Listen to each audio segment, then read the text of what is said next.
Olá, eu sou o Fernando Ike, este é o Ponto Café, um podcast que eu não sei exatamente para onde a gente vai, mas é um podcast que a gente tem para falar. Hoje é o episódio 2 e vamos falar sopa de letrinhas, uma conhecida de alguns, nem de todos, mas uma chamada CTOs. Até tinha um convidado que tinha uma preocupação de como a gente vai abordar esse assunto, mas vai ser suave. Então, sem enrolar muito, o Fábio Trentini, mais conhecido como Trentas, da Blue Digital, se apresente. Olá, obrigado pelo convite, Fernando. É muito bom estar aqui, estou no segundo episódio, me sinto muito privilegiado e com certeza vai ser muito bacana a nossa conversa. Vai ser, com certeza. E o bom é que você pode dizer assim que foi pioneiro, né? Porque é o segundo, ainda não tem tanta audiência. Pois é. Bom, acho que parte das pessoas que vão ouvir essa conversa, elas assistiram a sua apresentação no Fique em Casa, a conferência do Linux Tips do Jefferson.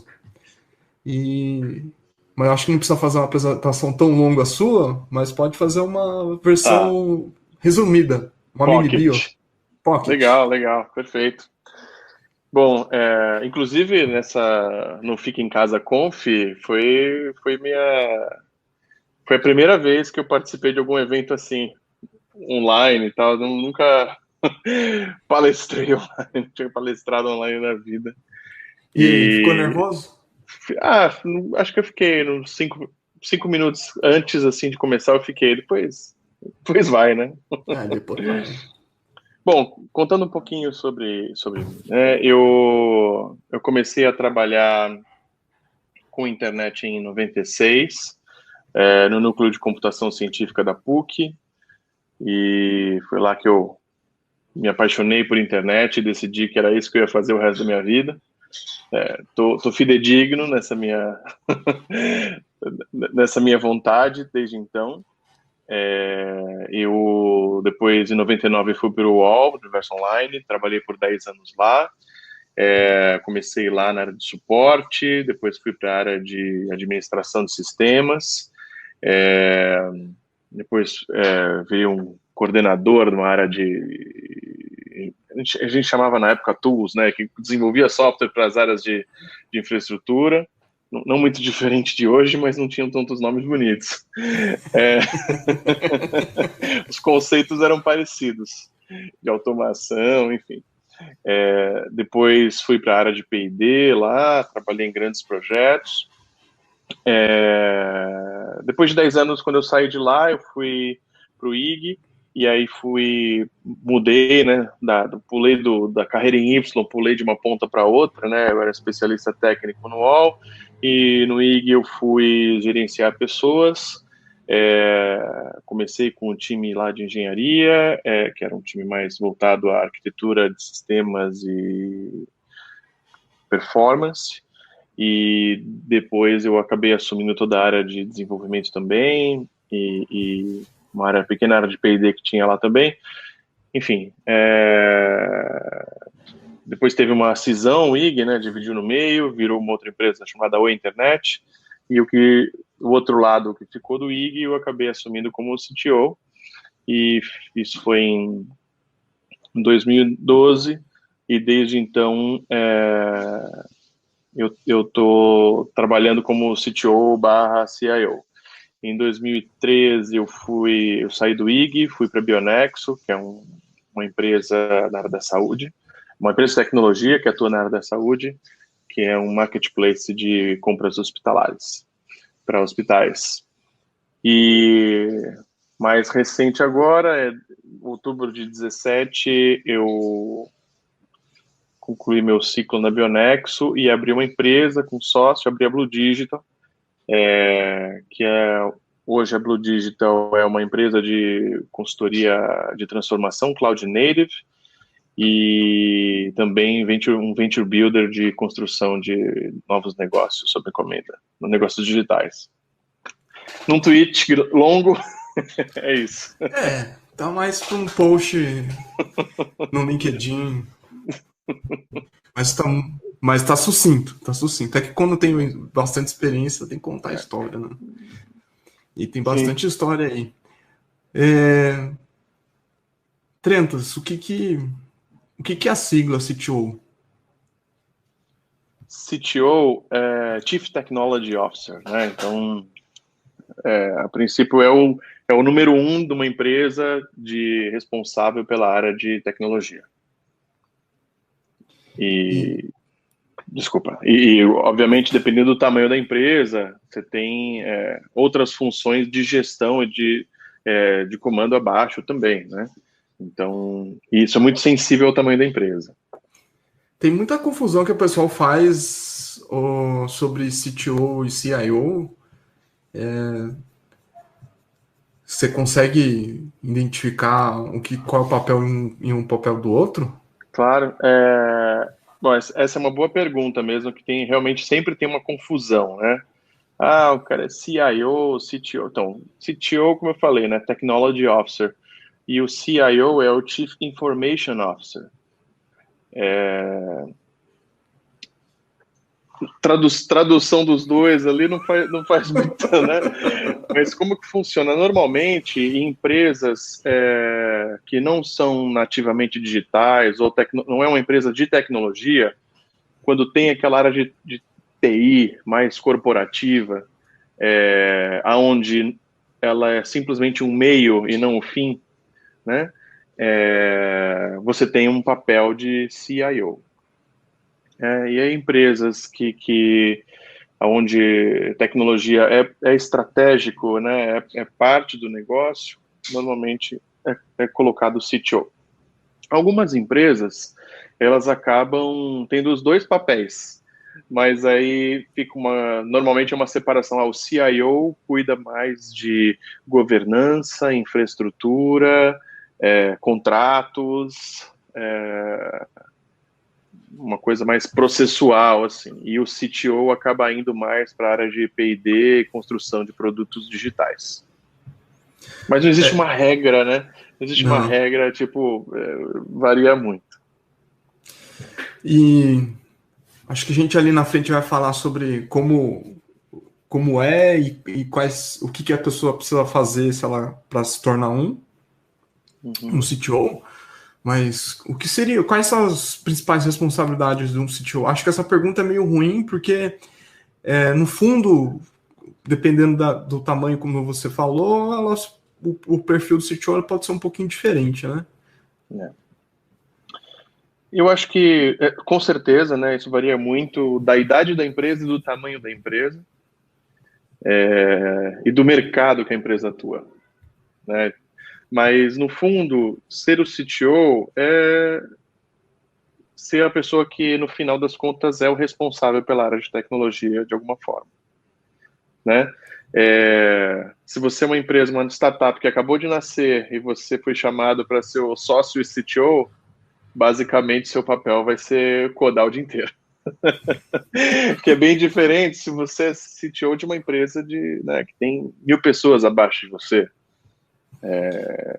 Então, muda muito, né? Mas acho que a responsabilidade principal é essa, é fazer com que a área de tecnologia da empresa atenda os requisitos de negócio, ou se não, sendo o próprio negócio, né? Fazendo ela prosperar. Naquele tempo específico, né? Porque se a empresa é pequenininha, então, como você falou, a pessoa tem que escrever código, tem que meter a mão na massa. A parte de gestão propriamente dita, ele vai fazer bem menos do que ele faria numa empresa de 1.000 pessoas ou 1.000 pessoas abaixo.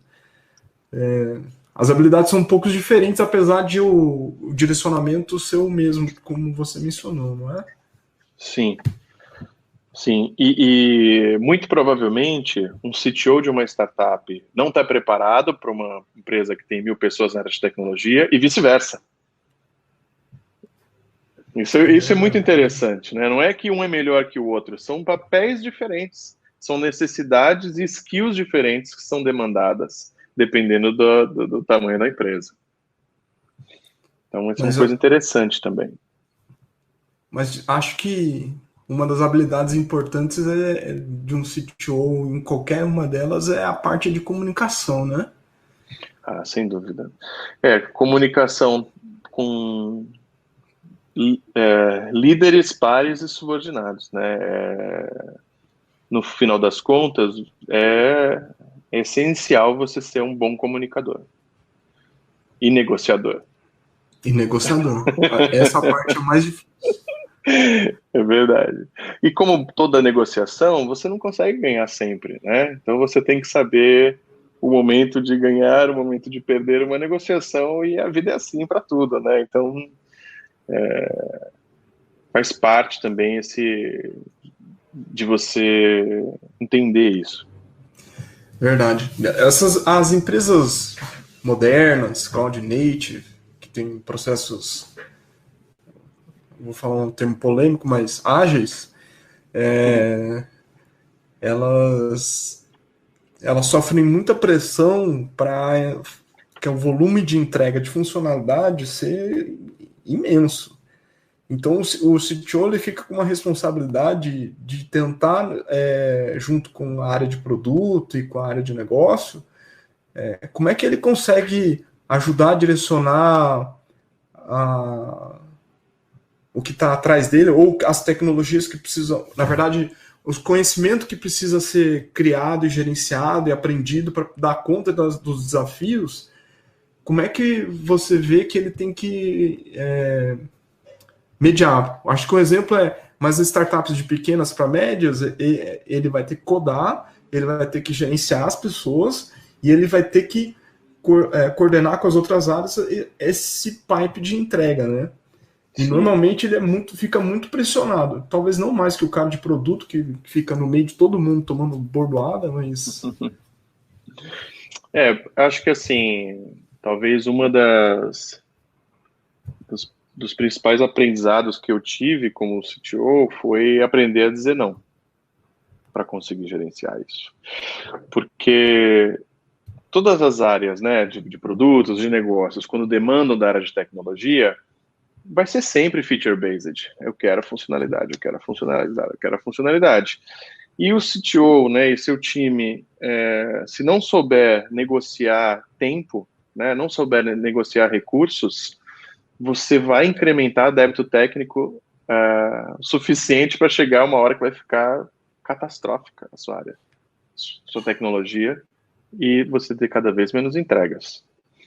Então, faz parte, né, como a gente vai tocar no assunto de novo, de você ser um bom negociador, conseguir conquistar todo mundo na empresa da importância de desenvolver produtos digitais com qualidade, tentando sempre mitigar débito técnico ou mesmo renegociar com as áreas de produtos. Então, isso eu acho que é um caminho muito importante que um CTO deve seguir. E quando ele está numa grande empresa, hein? Ou ele está almejando aquela função naquela grande empresa, aí a parte técnica quase não existe, né? Quer dizer, salvo exceções.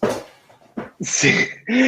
Então, quanto maior, né, a área, quanto maior a empresa, maior o headcount, o CTO acaba normalmente, né, estou generalizando, é difícil generalizar, né, mas normalmente ele passa mais tempo em reunião com pares, enfim, discutindo necessidades do board do que efetivamente conseguindo ir lá, entender se pegar uma métrica de um dos times, dos dezenas de times de desenvolvimento, né? É um problema de escalabilidade do próprio CTO, né? Então, claro que numa empresa grande é essencial o CTO contratar pessoas que vão ajudá-lo a ganhar escala, a ele fazer ele ganhar escala, né? Ele ou ela, claro. Ganhar escala para você conduzir todas as necessidades e você fica cada vez mais estratégico. Né? É verdade. E por mais que esse caminho seja um caminho que vai naturalmente distanciar o CTO da área técnica, e ele pode ficar cada vez menos técnico, aí uma opinião pessoal minha, eu acho que um CTO, para ele continuar sendo um CTO, ele precisa, sim, se manter técnico de alguma forma. Isso não quer dizer que um CTO de 1.000 pessoas que estão com ele precisa fazer desenvolvimento de software, restartar servidor. Acho que não. Mas ele tem que achar uma forma de conversar na mesma língua com as pessoas que trabalham com ele. Né? Afinal de contas, é muito importante que as pessoas admirem o CTO que trabalha com elas. É verdade. Porque senão tá fora, né? Hoje, as pessoas que trabalham com tecnologia escolhem onde eles querem trabalhar, né? Mudou isso há uns tempos para cá. Então, não é só uma mesa de ping-pong que vai fazer a pessoa ficar trabalhando naquela empresa. Agora, nem escritório a gente tem mais, né? É verdade. Não dava nem pra ser mais mesa de ping-pong. O cara tem que ser jogo em rede no máximo. Mas olhe lá. Exatamente. Então, o CTO tem que gerar inspiração, tem que gerar admiração. E ele conseguindo conversar tecnicamente com as pessoas é uma das formas. Claro que não é a única, mas é uma das formas que eu acho importante. Como gerar inspiração e admiração em tempos que a gente está trabalhando praticamente remoto o tempo todo? Porque as conversas elas não são mais tão pessoais, né? Uhum. Olha, por mais que hoje, né, nós estamos todos remotos, mas ou quase todos remotos, né? Mas eu acho que isso influencia menos, viu, Fernando? Porque tem CTO que não sabe nem o nome das pessoas que trabalham com ele. E, óbvio, dependendo do tamanho, de novo, né? Do time e tal, mas eu acho que a gente tem ferramentas suficientes para você conduzir o trabalho de gerar inspiração, de gerar admiração, mesmo remoto. Assim, eu não vejo que isso hoje é um impeditivo para você conseguir manter um time saudável como equipe, como área. Boa. E acho que admiração e inspiração não é ficar só contando história, né? Porque eu já tive chefes que gostavam de ficar contando história, para contar que fez coisas imensas, gigantes. Você acha que esse é o caminho? Qual que é o melhor caminho? Contar sobre o passado é legal, falar sobre o futuro também é legal, mas eu acho que é o presente que faz você gerar admiração. São os atos que você faz, que você realiza, que você trabalha junto com o seu time, que eu acho que é o grande diferencial que faz realmente você... uma pessoa olha para o seu lado e fala, pô, eu gosto de trabalhar com essa pessoa. Isso não é CTO com sua área, né? Isso é uma pessoa com outra, né? Não tem hierarquia com isso. Acho que a admiração conquistada, ela é gerada, uma geração espontânea de acordo com atos que você faz. Então, a pessoa que vai estar do seu lado vai admirar você. Tô emprestando o que o pessoal que segue o Kanban fala, segue não, pratica o Kanban fala. Eu estou fazendo a transição lá, eu vou preparando o pessoal para assumir a minha posição, e aí uma coisa que eu falo para eles é: o que vocês vão fazer depois que eu sair para que as pessoas tenham atos de liderança? E aí é um negócio que eu sempre vou para a cama dormindo, me perguntando o que eu vou fazer amanhã para ajudar, inspirar e fazer com que os outros tenham atos, em cada um no seu domínio de liderança, né? De comportamento, de coisas técnicas, de ações, de resolver problema. Eu tendo a dizer que eu também penso nisso, obviamente, mas eu tendo a dizer que eu dissemino a responsabilidade para as pessoas tomarem decisões de liderança. as pessoas quererem resolver os problemas de uma forma mais proativa, faz as pessoas crescerem. Disseminar responsabilidades quer dizer microgerencial ou o contrário? Não, ao contrário. Ao contrário. É você compartilhar a necessidade que você tem. É ser transparente e falar, olha, os objetivos da empresa são esses, eu preciso de ajuda, como que a gente vai fazer? Você sabe que isso que você está falando em situações mais extremas, tipo um incidente, coisas fora do ar, bugs que comprometem o ambiente, tem muita liderança que tem dificuldade de não fazer microgerenciamento nessas situações. Como é que se comporta? Eu era assim. E aí eu vi a luz e vi que não era uma coisa boa que eu fazia. Acho que é uma questão de você ganhando experiência, sabe? Se tem alguma coisa pegando fogo, aí o time não consegue resolver, aí não, deixa que eu faço, vai lá e faz. Você não está levando uma mensagem positiva, né? Você está frustrando o time. Eu acho que você tem que ter sempre uma energia positiva, uma agenda positiva, e mesmo numa hora de crise, é saber estimular e influenciar as pessoas para resolverem o problema. Você pode até falar, olha, acho que é mais ou menos por ali, mas é importante você deixar as pessoas tentarem. Isso não quer dizer que um é melhor que o outro também, tá? Às vezes, assim, você sabe onde é um problema que você já viu ele acontecer. Eu tô contando só casos hipotéticos aqui, né? Claro. E aí, nesses casos, compartilhar a responsabilidade também tá junto na hora do fracasso, né? Como no sucesso. Exatamente. Porque, no fundo, assim, né, uma reunião de board de diretores, o CTO vai lá levar seus resultados. Eles podem ser bons, podem ser ruins. Eu acho que primeiro, né, eu acho que é bom os CTOs, nesse momento, também levarem algumas pessoas do seu time, parte do seu time, para disseminar também uma conquista, né, ou um fracasso. Faz parte. Isso não é hall of shame, né? Não é tipo, ai, todo mundo vai, nossa, que vergonha. Não, faz parte, gente. Faz parte. Né? Então, é aquela coisa, né? Eu vejo, assim, alguns colegas que acabam super protegendo o time da pressão das áreas de negócio, deixa os caras numa bolha. E aí vira Disneylândia, né? Porque aí o cara não tem comprometimento, não tem comprometimento com o prazo, não tem comprometimento com, né, com as entregas que precisam ser feitas.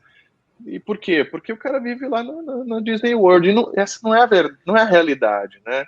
Tem até uma questão que é polêmica, né? Desculpa, só para concluir, com relação, né? Ágil não tem prazo, ágil não tem prazo. Não tem nada a ver. Não tem nada a ver, né? Concordo. Então, para mim, isso é muito o efeito da bolha, sabe? Isso, e também uma coisa que acho que isso, complementando o que você está falando, né? Isso também não quer dizer que você não possa ser duro em momentos que tem que ser duro, mas duro sem perder a ternura, não, como diria uma pessoa que hoje seria execrada se tivesse viva. Sim, sim. Eu tive um CTO que eu gosto muito dele, e ele sempre falava uma frase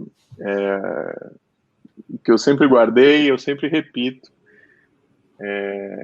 Ele sempre falava assim, Trentas, se você não tomar uma decisão, alguém pior que você vai tomar, no caso, eu. Né? Então, é mais ou menos isso, né? Então, assim, ele dava toda... Cara, escolhe, decide, faz a coisa acontecer, resolve o problema de negócio. Mas se você não resolver, eu vou resolver por você, de alguma outra forma. E não vai ser legal, você não vai gostar. Né? Então, no fundo, assim, de volta àquela questão da disseminando a responsabilidade, né? Se todo mundo está pensando como um único organismo para resolver um problema em comum, não vai acabar existindo essa questão do se você não decidir, eu decido. por você, porque a decisão tem que ser feita de forma colaborativa. Mas no final do dia, se ninguém decidir, alguém tem que decidir, e essa pessoa é o CTO. É verdade. Então, sim, ele tem que tomar decisões. E Né? às vezes duras e ruins, mas faz parte. Às vezes duras e ruins. E tem uma outra coisa muito comum. Eu lembro de uma das vezes que eu estava liderando um time, criar um time do zero, e aí o meu chefe falou assim, cara, como é que vamos colocar essa ferramenta de gestão, a gente vai medir a produtividade deles por aí. Eu falei, não, então, a gente vai começar a implementar o OKR, a gente vai medir a produtividade pelo OKR. Eu falei, não, cara, tem outras formas de medir isso, tem que ter um plano de desenvolvimento dessas pessoas. Como é que a gente pensa em... Como é que monta um plano, as métricas que tem a ver com o negócio e das performances relacionadas ao time, ao negócio, e as métricas que façam que as pessoas se desenvolvam ou que mostrem que elas estão desenvolvendo, que ajude a direcionar. Eu tenho um estilo que eu prefiro gerar menos métricas, mas métricas que realmente são importantes. É importante a gente saber se a gente está no caminho certo. É importante a gente saber se a gente tem uma cadência, um ritmo, né, de entrega que ela que se sustenta, né?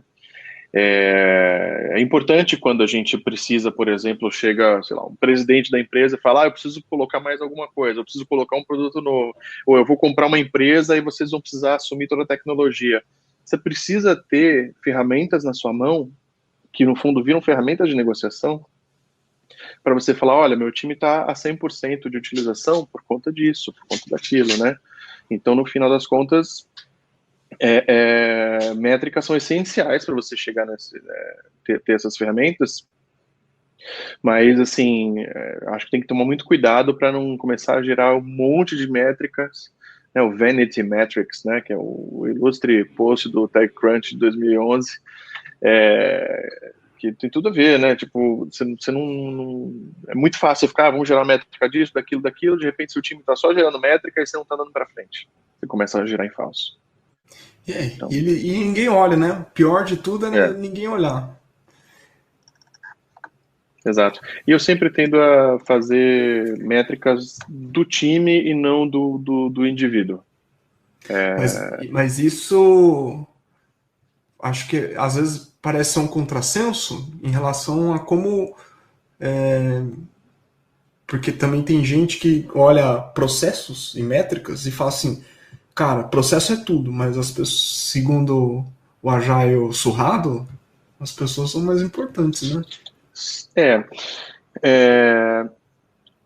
Eu acho que, assim, para você atingir os seus resultados, você não tem que olhar os processos, você tem que olhar as pessoas.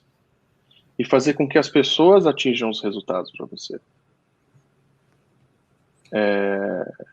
Esse é pelo menos esse sempre foi o meu estilo. Então, a gente coloca os processos, né, muito mais orientado nos projetos, nas construções de software. Mas o cuidado que você tem com as pessoas, aí é no indivíduo e não no grupo. Né? Você tem que estar constantemente cuidando do seu time no indivíduo. Entendendo as necessidades, entendendo os problemas, e ajudando da melhor forma possível.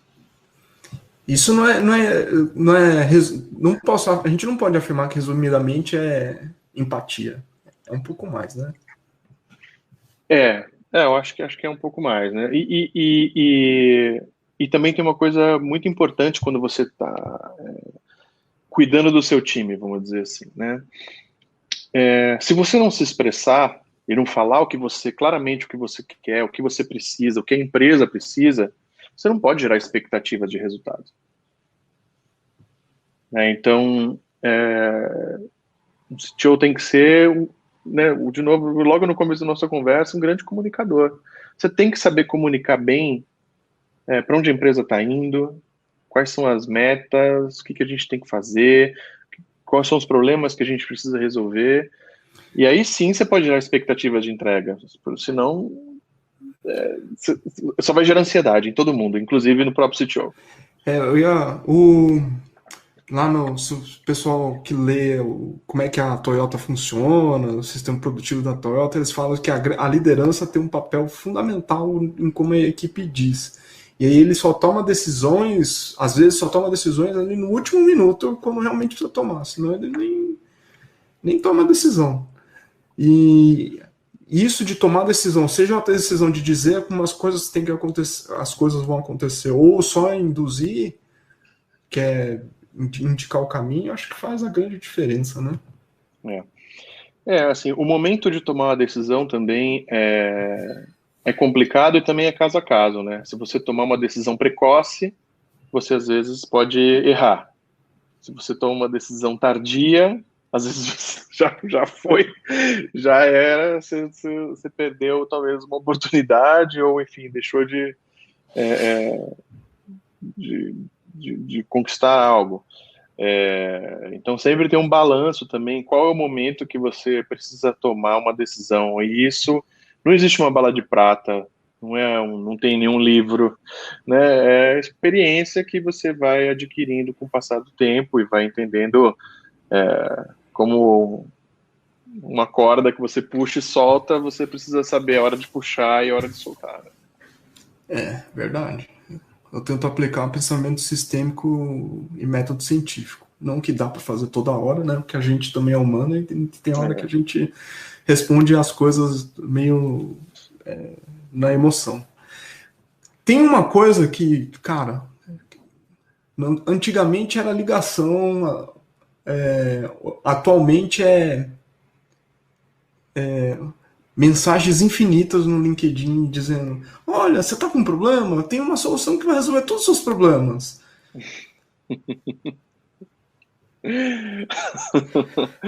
Sim, eu tô ligado. Como é que lida com isso, né? Porque fornecedores de uma empresa, eles são super importantes, porque no final das contas são parceiros de negócio. E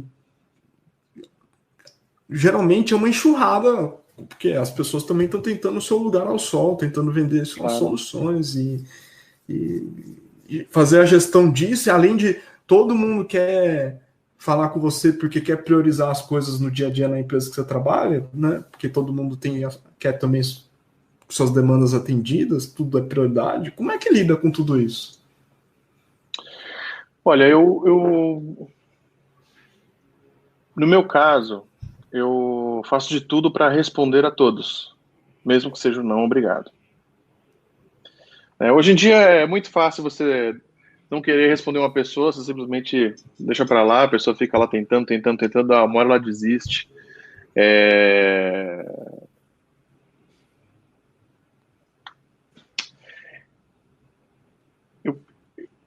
Quando eu vejo que tem algum fornecedor, alguma empresa que tem algum produto que talvez faça sentido, mas eu, por exemplo, não consigo ver, não tenho tempo, não tenho agenda, eu peço para alguém do time olhar, um gerente, um coordenador, um especialista, enfim, independente da senioridade, mas que seja uma pessoa que consiga ouvir e trazer depois um resumo do tipo, é interessante ou não tem nada a ver, né? A gente pode usar a própria escala do time para ganhar filtro, para você conseguir atingir, assim, no fundo se você se fecha a outras coisas, outras empresas, outras ferramentas, outras tecnologias, você está deixando de aprender ou deixando de ver coisas do mercado. Então, eu pessoalmente eu gosto de entender, mesmo que sabendo que não existe nada mágico que resolva os seus problemas, mas acho que faz sentido você conversar assim, né? Mas eu já tenho muito e-mail desse que eu respondo tipo, não, obrigado. Aí, fecha a porta, não tem nada a ver, não valeu, tal. Mas eu sempre prefiro responder do que não responder. Vou entregar o ouro aqui, hein? Mesmo e-mail marketing? Quando o e-mail marketing, que a gente vê que é por robô, Às vezes eu não respondo, não. Se o negócio for legal, assim. Porque eu tenho recebido, cara, todos eles, assim, uns 5 que são a mesma coisa, só muda o nome da empresa, o título. Eu acho que tudo tem que ter um equilíbrio, né? E talvez agora campanhas de e-mail marketing estão um pouco abusivas. A gente já fez campanha na Blue Digital de e-mail marketing, tem resultado, mas realmente é uma enxurrada de e-mails, né? Que você acaba recebendo. Mas eu tento ser o máximo respeitoso, educado, porque eu acho que isso também é papel do CTO, né, de você como ser humano. Né? Sim, eu acho que você sim é interessante se responder. Saiu bem, hein? Saída pela direita ou pela esquerda. E agora que eu tenho uma empresa que presta serviços, é um grande aprendizado para mim também. Né? Porque agora eu estou do outro lado da mesa. Sou eu que estou falando com as pessoas, então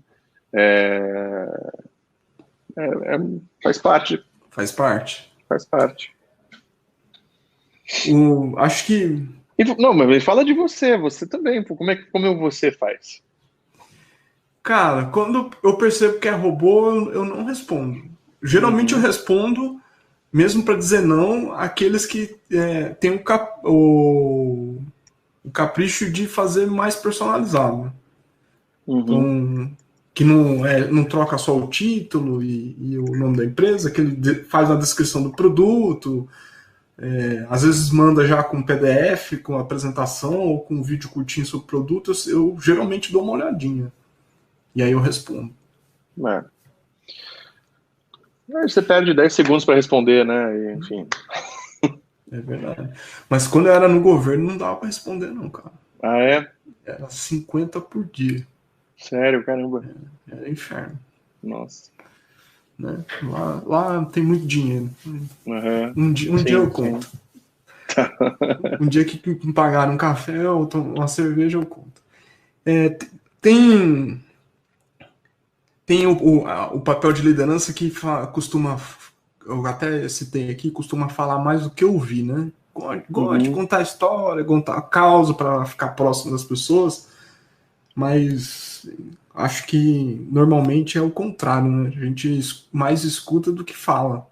Até para poder ter feedback do seu caminho está indo correto, as hipóteses de como direcionar a equipe e os produtos estão corretas. Como é que você vê essa parte de feedback, assim, indo mais além? Eu tento fazer sempre equipes mais horizontais possíveis, né? Claro que respeitando aí os limites de escala. Principalmente por isso também, eu acho que todo mundo precisa coletar feedback constante, né? Independente se você é gestor, se você acabou de entrar na empresa, ou estagiário, começando sua carreira, eu acho que ninguém sabe tudo, todo mundo tem que ser humilde, e acho que coletar feedback faz as pessoas aprenderem umas com as outras, e eu gosto muito de também fazer isso com as pessoas que trabalham diretamente comigo. Assim, eu adoro aprender, todo dia eu aprendo algo novo, quero continuar assim, e eu aprendo com todo mundo, com o presidente ou estagiário, não importa muito, na verdade, o grau de hierarquia, mas isso eu prezo muito nas minhas áreas, assim, quando eu monto as áreas, assim, da gente sempre trocar feedbacks entre si. E feedback é uma arte, né, cara? Que não é só assim, me dá um feedback. Não. Eu acho que o mais difícil é você receber assim, o mais difícil é quando você recebe um feedback negativo que não é construtivo, né? Que esse não deveria existir, mas às vezes acontece, né? Até porque se a pessoa vem de um lugar diferente que nunca passou por isso, né? A gente tem um processo de educar ela, né? Exatamente. E a gente consegue educar as pessoas a transformar um feedback negativo em construtivo, e aí vira de novo uma agenda positiva, né? Que faz com que as pessoas te ouçam efetivamente, porque senão você só vai gerar sentimentos ruins, bad things, né? Então, e acho que isso também vem, né? Até vou dar falar mais um ponto importante aqui, sobre bad things, é que eventualmente acontece um problema no board da empresa que chega uma pressão violenta em cima de você. E, obviamente, todo mundo é ser humano, né? Todo mundo tem emoção, né? Essa questão do, não, meu pessoal, meu profissional, eu separo. Legal, mas você é um ser humano que você tem emoções. Isso aí você não consegue tirar todas as suas emoções do seu ambiente de trabalho. Tem algum momento que você vai tomar uma pressão muito forte, uma invertida, que você vai ficar nervoso, vai ficar irritado, né? E eu mesmo já fiz isso, e eu já vi muitas pessoas fazerem também, de olhar para o time e canalizar toda aquela energia que você capturou de uma reunião que você acabou de sair, que você está até zonzo, e você descarrega aquilo no time, né? Isso é muito negativo, né? E minha sugestão, o que fazer com isso é sai para dar uma volta, alivia, cada um faz um jeito, né? Faz um yoga, medita, enfim, volta ao normal e depois, porque às vezes, normalmente quando vem uma pressão dessa, vem, não, para tudo, muda aquilo, ou demite não sei o que lá, ou faz, sei lá, alguma coisa que não é boa, né? E então eu acho que você tem que primeiro voltar ao seu controle para depois passar e mostrar sim que tem um problema, mostrar sim que tem pressão, não esconder que existe, mas você não chegar rosnando na sua área que o pessoal, né, não tá... vai soar muito ruim, né? É verdade.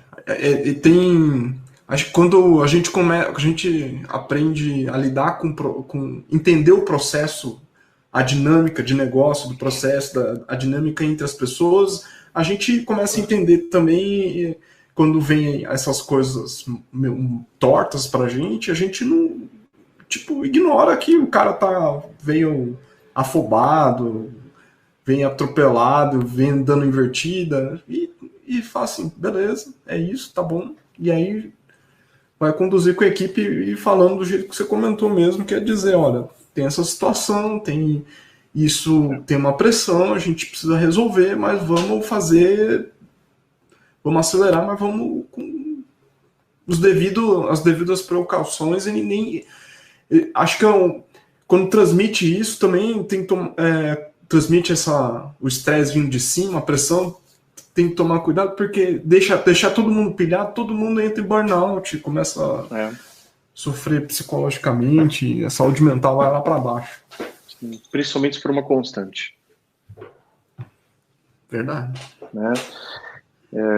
Acho que faz parte do papel de um CTO que tem normalmente uma forma de trabalhar diferente dos outros heads da empresa, estou falando uma empresa modernona, que já nasceu digital, estou falando uma empresa talvez um pouco mais antiga, né, que tem pessoas que não trabalharam nesse modelo diferente que a gente trabalha hoje.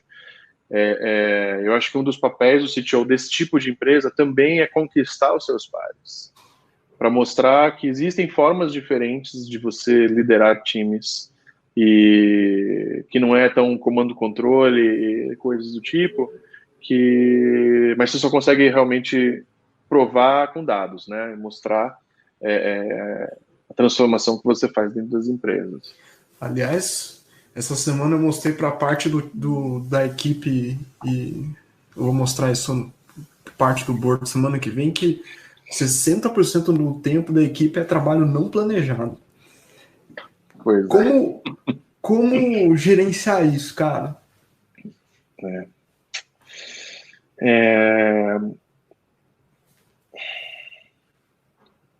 Também acho que não tem uma bala de prata para isso.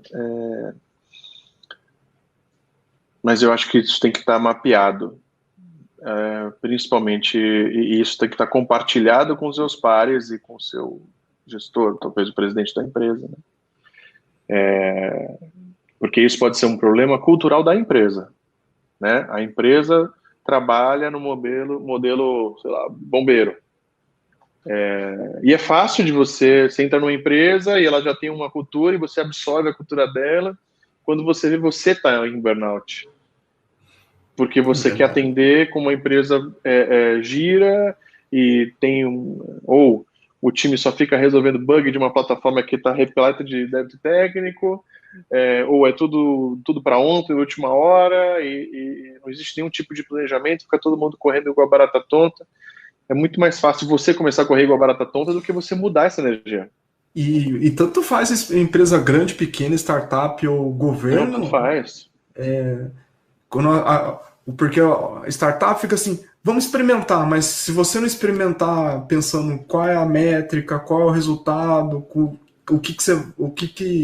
estudar o resultado, inclusive, para saber se tem que mudar a direção ou não, o cara fica experimentando, um atrás do outro, e de repente só vira uma avalanche de funcionalidade que nem está usando. Sim. Por isso que as métricas que a gente conversou, poucas e boas, são importantes. E aí, cara, a gente vai voltar um pouquinho para trás, como a gente estava conversando sobre pessoas que às vezes não tem essa parte de feedback tão apurado, que dá um feedback com teor depreciativo, porque ela tem uma cultura anterior, tem a ver com, às vezes você chega num lugar e você não tem a opção de contratar. Mas tem lugares que você chega que você pode montar ou compor uma equipe nova em um processo de reciclagem. Como fazer? Como escolher? Porque, só antes de você responder, porque tem, né, se você olhar lá no LinkedIn as vagas, tem um currículo imenso com 300 milhões de opções e funções que o cara tem que cumprir, e aí na hora de entrevistar o filtro está muito alto ou não consegue arrumar gente para fazer o processo de seleção porque você colocou muito requisito técnico. Uhum. Eu acho que assim, a régua de contratação ela tem que ser o mais alta possível que a empresa comporta, né? Não necessariamente você entra numa empresa que ela não tem uma cultura de engenharia, você põe a régua lá em cima, fica impossível você contratar, né? Até porque para você ter uma régua lá em cima, você vai ter que tirar alguém de uma empresa que é muito boa e a empresa está gostando da empresa que é muito boa, então fica cada vez mais difícil, né? Mas uma coisa é certa, gente boa atrai gente boa. Se você monta um time de alta performance que mostra bons resultados, tanto para dentro da empresa quanto para fora, começa a surgir uma espiral positiva de fazer com que as pessoas queiram trabalhar com você, que as pessoas queiram trabalhar naquelas equipes de pessoas que são muito boas. Isso você não faz do dia para a noite, nem com dinheiro infinito. Em algumas empresas que têm essa peculiaridade. Mas sim, então eu acho que é uma mistura, né? Quando você como CTO chega numa empresa, você precisa conhecer aquelas pessoas primeiro, né? Antes, entender qual é a régua deles, a régua da empresa, o que a empresa espera, e começar a fazer ações de que você consiga subir gradualmente essa régua. E cada vez que você vai subir é mais fácil, vai ficando cada vez mais fácil. Mas não é só de contratações, né? O time que está lá dentro também precisa ser treinado para subir junto dessa régua. Então é um mix, né, de como você capacita as pessoas, e capacita de uma forma moderna, de uma forma que seja que faça a pessoa realmente crescer na sua carreira, e não só para ajudar o recurso, entre aspas, que está dentro da sua produzir mais. Não é isso, você precisa treinar pessoas, né, e trazer pessoas boas também. Então esse blend, esse mix aí de ações estratégicas que você precisa fazer. Que não é uma tarefa fácil. Nem um pouco. Nem um pouco, nem um pouco. Mas ela é muito gratificante quando você vê que ela começa a dar certo. É verdade. E isso remete a um outro problema, que é, normalmente você tem um orçamento que envolve pessoas, serviços serviços que dão suporte ao que você está desenvolvendo, né, que está entregando, e serviços que vão sustentar as aplicações que você está montando. Gerenciar esse dinheiro em tempos de dólar nas nuvens é uma arte. Esse é um excelente ponto, Fernando. Eu acho que quando você chega numa empresa para ser CTO da empresa, uma das primeiras coisas que você tem que entender é o budget que você tem. E como você pode distribuir esse budget? Tem empresa que te deixa todo amarrado. Ó, você tem tanto para gastar com pessoas, você tem tanto para gastar com infraestrutura. Tem empresas não, ó, você tem esse tanto de dinheiro que você vai fazer da melhor forma possível.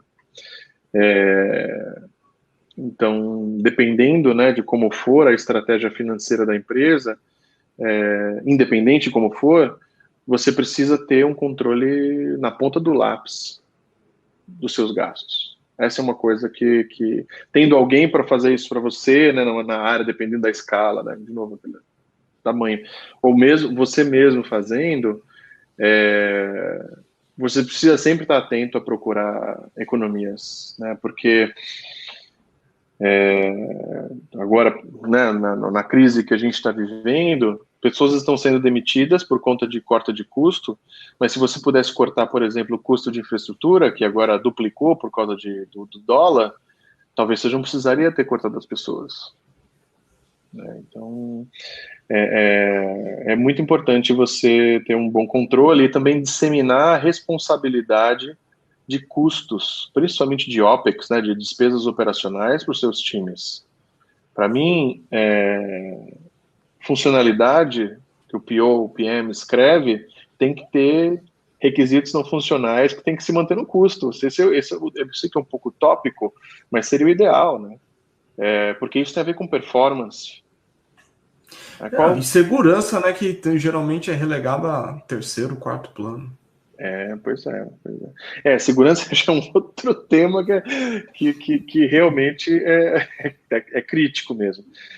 Mas eu acho que custos, né, controle de custos, todo mundo tem o seu controle de custos dentro da sua casa.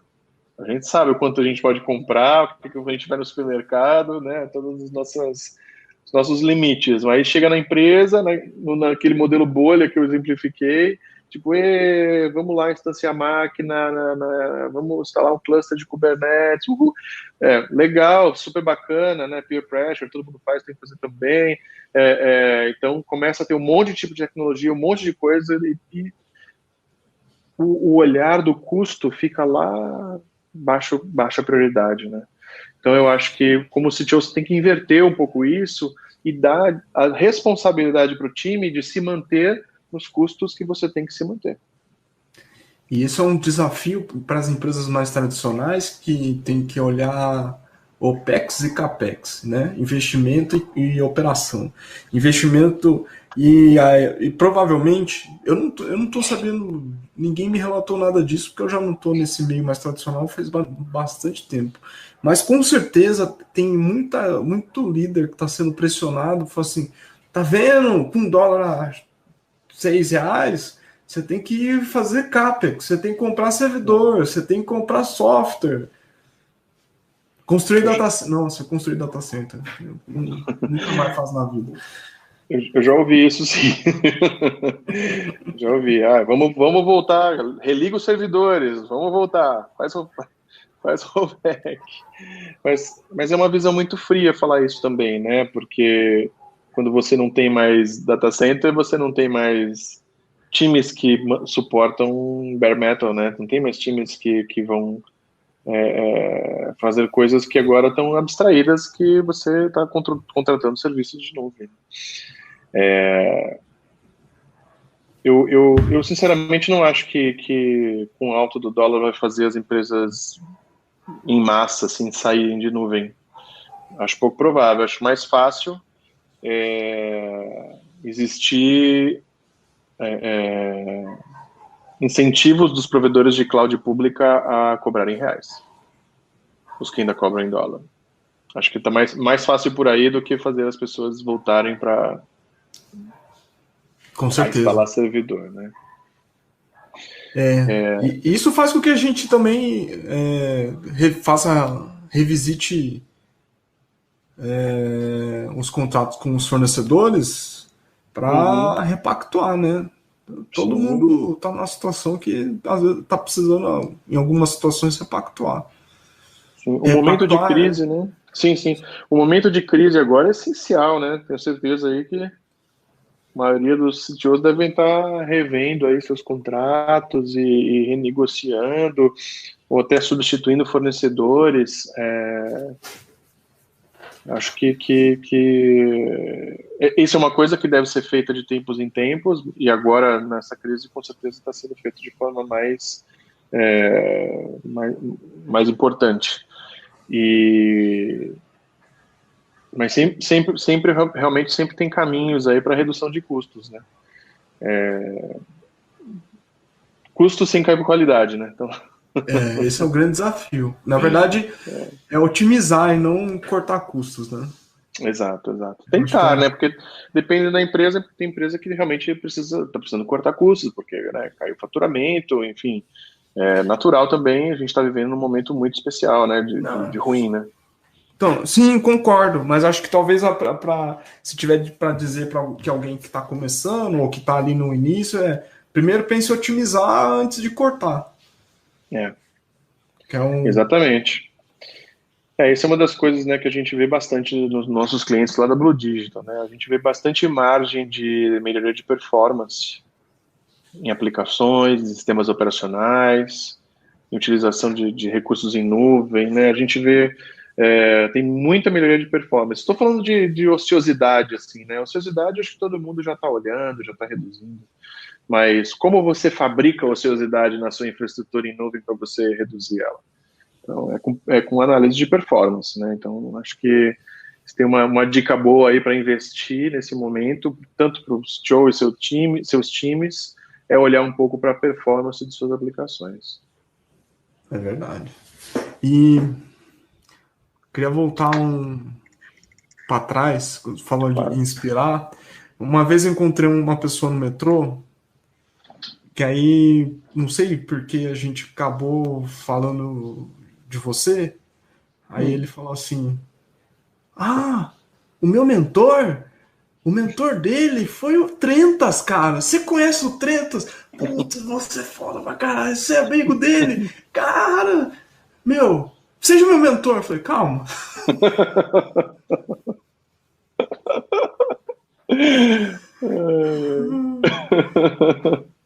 Então acho que nesses lugares aí, cara, deu certo, porque... né?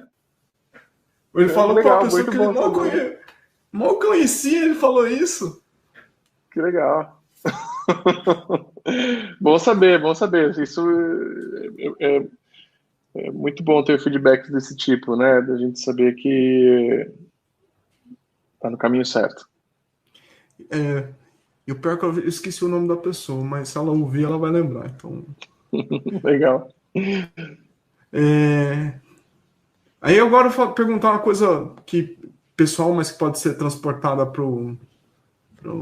como dica. O que é mais difícil para fazer para um CTO? Mais difícil?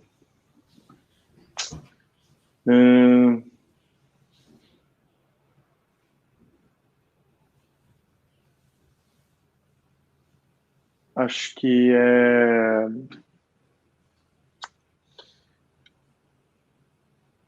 mais difícil é tomar decisões quando a empresa está diminuindo. É verdade. É muito difícil. Mexe muito com o psicológico, assim, sabe? Porque na natureza tudo é sempre mais fácil destruir do que construir, né? Verdade. Qualquer coisa, Uhum, né? Enfim, ter que destruir ou desmanchar algo que você demorou muito tempo para construir, por conta de uma necessidade de negócio, no final das contas, né? uhum. Isso é muito difícil. É muito difícil. Porque se você entra numa empresa, se você já tem a missão de diminuir, é uma coisa. Agora, se você construiu, né, e, de novo, né, nós somos humanos, a gente, pô, tem orgulho do que a gente faz, tem amor pelo que a gente faz, e ter que receber uma decisão, tipo, você precisa reduzir, você precisa diminuir, você precisa desmanchar, é muito difícil. Tem que respirar fundo. Mesmo quando você já chega sabendo com a missão de diminuir, quando você conhece as narrativas das pessoas, essa Ah, sim. decisão geralmente fica mais difícil mesmo. Sim, sim, Eu com concordo. certeza, com certeza. E, e com- no, acho que a segunda mais difícil é aquilo que você falou lá atrás, que é, cara, dizer não. É. Principalmente para quem está acima de você, ou colateral que faz política, Uhum. muita, é ter a habilidade de dizer não com elegância. Mas acho que dizer não é mais fácil de aprender do que de desmanchar as suas áreas. Ah, é porque você diz não mais vezes, né? Exato, você treina mais, né? Você vai praticando, vai ficando cada vez mais fácil. Mas cortar nunca é bom. É. É, você tem dica de livro, vídeo, áudio sobre para pessoa que ajude as pessoas a se preparar para esse desafio de liderança? Pô, tem um livro muito legal que chama The Elegant Puzzle. Elegante Puzzle. O Quebra-Cabeças Elegante. Uhum. Que fala sobre gerir times de engenharia de software. Esse eu não conhecia. É Eu vou muito pegar legal, depois. muito interessante. Eu gosto de um da Camila Fournier, que chama The Manager Path. Sim, sim. Mas são São temas similares mesmo. Mas muito acho bom. que é a dica. E sobre performance que eu falei, posso também falar um livro sobre performance? Pode? É, é o. Ai, meu Deus, cadê? Aqui. Um livro que eu estou lendo agora com o meu time. A gente. Cada um está lendo um pedaço e a gente está começando a fazer resumos em comum. É do Brendan Gregg, que Ah, é o papa da performance. É um livro novo que ele lançou que chama BPF Performance Tools. É um livro incrível. Mas é um livro bem técnico. Mas é um livro ele incrível. é, ele é muito bom, cara. Desde a época da Sun, ele sempre escreveu muito bem. Sim, sim, ele é muito bom. Sou fã dele. Muito bem, a gente está chegando aos finais. Tem suas últimas considerações? É, eu.